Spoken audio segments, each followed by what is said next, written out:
Hello दोस्तों, नमस्कार।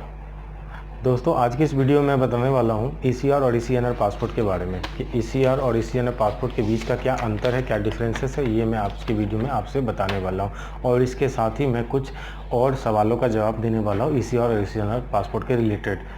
तो दोस्तों, अगर आप इस चैनल पे नए हैं तो प्लीज़ आप इसे सब्सक्राइब ज़रूर कर लें, क्योंकि इस चैनल पे मैं इसी तरीके का वीडियो रेगुलर अपडेट करता रहता हूँ, तो आगे से आपको ये मिलता रहेगा। तो चलिए दोस्तों, बात करते हैं टॉपिक पे कि हमारे पास देखिए कुछ क्वेश्चंस आया था व्यूअर्स का।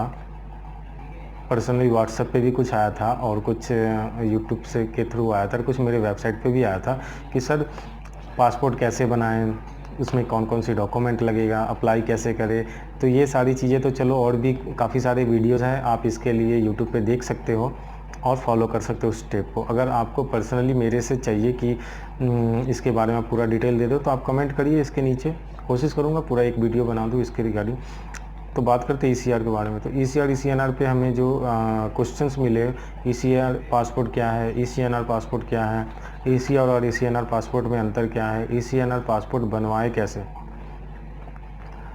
ईसीएनआर पासपोर्ट के लिए ज़रूरी डॉक्यूमेंट क्या क्या है, ईसीएनआर पासपोर्ट के फ़ायदे क्या हैं, ईसीआर पासपोर्ट के नुकसान क्या है, और क्या ईसीएनआर पासपोर्ट वालों का इमिग्रेशन होता है, और सबसे लास्ट में ये भी एक आया है पीडीओटी में किस पासपोर्ट वालों का फ़ायदा होता है। ये बहुत ही अच्छा क्वेश्चन जिन किया है, एक हमारे जो यूज़र है उन्होंने बहुत ही अच्छा क्वेश्चन किया कि पीडीओटी जो ट्रेनिंग होती है उस ट्रेनिंग में कौन सा पासपोर्ट को फ़ायदा ज़्यादा मिलता है। ओके, तो चलिए दोस्तों, एक एक करके इन सारे टॉपिक पे मैं आपको स्टेप बाय स्टेप बताऊंगा कि क्या कैसे है प्रोसेस। तो दोस्तों, बात करते हैं ईसीआर पासपोर्ट क्या है। ईसीआर पासपोर्ट का मतलब होता है दोस्तों, उसका फुल फॉर्म अगर करें तो इमिग्रेशन चेक रिक्वायर्ड। जैसे कि आपने इमिग्रेशन चेक रिक्वायर्ड सुनने से आपको पता चल गया होगा कि इस कंडीशन में इमिग्रेशन होगा आपका, फ़्लाइट के टाइम इमिग्रेशन 100% आपका होगा फ्लाइट से पहले, अगर आप जॉब के लिए बाहर देश में जा रहे हो तो। ओके, तो ये हो गया ईसीआर पासपोर्ट के बारे में। ईसीआर पासपोर्ट इमिग्रेशन होने का कारण है कि गवर्नमेंट के पास एक डिटेल आ जाती है कि हमारा जो कैंडिडेट, हमारा जो वर्कर है वो किस कैटेगरी में जा रहा है, क्या काम करने के लिए वहाँ पे जा रहा है, इस तरीके का वो सारा चीज़ लेता है। ओके, और उसके बाद हम बात करते हैं दूसरे क्वेश्चन के ऊपर, ईसीएनआर पासपोर्ट क्या है। ईसीएनआर पासपोर्ट का मतलब है दोस्तों कि immigration not required, immigration check not required, ये है फुल फॉर्म इसका। मीन्स फ्लाइट के टाइम में जब आप काम करने के लिए आप जाएंगे तो आपका इमिग्रेशन मैंडेटरी बिल्कुल नहीं है। ओके, आप अगर 10वीं पास है तो ईसीएनआर पासपोर्ट आराम से बन जाएगा। अब ईसीएनआर पासपोर्ट बता दिया मैंने। ईसी और ईसीएनआर पासपोर्ट में अंतर क्या है, तो ईसीआर पासपोर्ट और ईसीएनआर पासपोर्ट में अंतर सिंपल है कि ईसीआर अनपढ़ लोगों के लिए बनता है, जो पढ़े लिखे बिल्कुल नहीं है उनके लिए ईसीआर पासपोर्ट, जो पढ़े लिखे हैं उनके लिए ईसीएनआर पासपोर्ट है। ओके, ईसीएनआर पासपोर्ट बनवाए कैसे। अब दोस्तों, ईसीएनआर पासपोर्ट हम बनाएंगे कैसे। दोस्तों, ईसीएनआर पासपोर्ट आप दो तरीके से बना सकते हैं। पहला तरीका है कि आप अगर 10वीं पास है तो पासपोर्ट बनाते समय आप अपना जो क्वालिफिकेशन का आपके पास सर्टिफिकेट है वो अटैच करें तो आपका ईसीएनआर पासपोर्ट बन के आएगा। ओके, और दूसरा है कि आप अगर बाहर देश से नौकरी करके आ रखे हो, गल्फ रिटर्न हो या कोई भी यूरोप रिटर्न हो, कहीं से भी आप रिटर्न हो कंटिन्यूसली 3 साल तक, तो आप उसमें क्या कर सकते हो, एक पासपोर्ट अपग्रेडेशन के लिए एक रिक्वेस्ट आप करोगे ऑनलाइन कि मुझे ईसीएनआर पासपोर्ट के लिए अप्लाई करना है। तो पुराना पासपोर्ट आपका रद्द हो जाएगा और नया पासपोर्ट के लिए अप्लाइड आप कर देंगे। उसमें वीज़ा लगा रहेगा, उसको देखते ही पता चल जाएगा कि ये जो बंदा है जो अप्लाई करना चाहता है वो रिटर्न है, इनको ईसीएनआर पासपोर्ट कर देना चाहिए, तो वो आपका पासपोर्ट ईसीएनआर कर देगा। ओके, दो तरीका हो गया, तो दोनों मैंने बता दिया आपको। अब ईसीएनआर पासपोर्ट के लिए ज़रूरी डॉक्यूमेंट क्या क्या है। ईसीएनआर पासपोर्ट के लिए ज़रूरी डॉक्यूमेंट दोस्तों वही है, क्वालिफ़िकेशन, बस और कुछ नहीं चाहिए।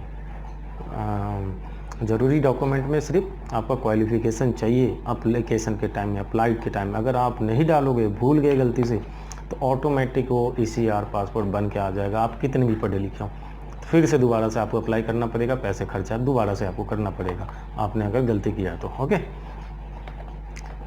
अब बात करते हैं ईसीएनआर पासपोर्ट के फ़ायदे क्या क्या हैं। देखा जाए दोस्तों तो ईसीएनआर पासपोर्ट के फ़ायदे बहुत सारे हैं।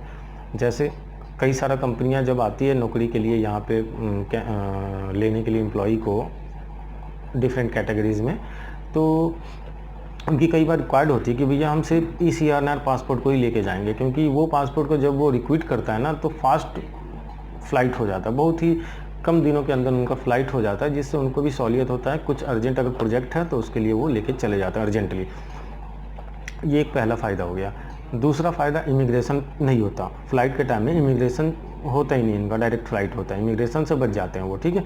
तीसरा फ़ायदा ये है कि PDOT की जो मैं बात कर रहा था, अभी बता रहा हूँ, बाद में भी करेंगे, PDOT में भी फ़ायदा इनका होता है, वो मैं आगे बताऊँगा कैसे फ़ायदा होता है। ओके, PDOT में इनको भी फ़ायदा मिलता है। तो ये 3-4 फ़ायदा, और भी काफ़ी सारे फ़ायदे हैं जो कि बारी बारी से मैं आपको, अगर आप कहेंगे ज़्यादा डिटेल में बताने तो आप कमेंट कर दो, मैं डिटेल में बता दूँगा। ओके, अब ECR पासपोर्ट के नुकसान क्या है दोस्तों? ECR पासपोर्ट के नुकसान ज़्यादा कुछ नहीं है, ऐसा कुछ नुकसान नहीं है, क्योंकि आप काम करने के लिए जा रहे हैं तो कई सारे कंपनी ECNR को ही मांगते हैं, कई सारे कंपनी बोलते हैं भैया हमें कोई भी दे दो, हमें तो काम से मतलब है, जिनको काम आता है वो आप उठा के दे दो। तो ये होता है, कोई नुकसान नहीं है ECR पासपोर्ट वाले का।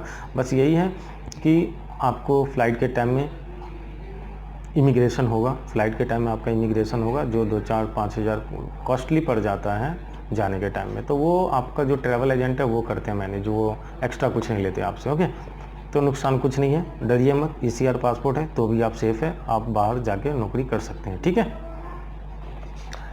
क्या इमिग्रेशन ECNR पासपोर्ट वालों का होता है दोस्तों? अभी मैंने बताया था आपको, इमिग्रेशन ECNR पासपोर्ट वालों का कोई इमिग्रेशन नहीं होता। ओके, उनका डायरेक्ट फ़्लाइट होता है, बाकी जो भी डॉक्यूमेंटेशन होता है वो आपका ट्रैवल एजेंट कर लेता है, बट उनका इमिग्रेशन बिल्कुल नहीं होता।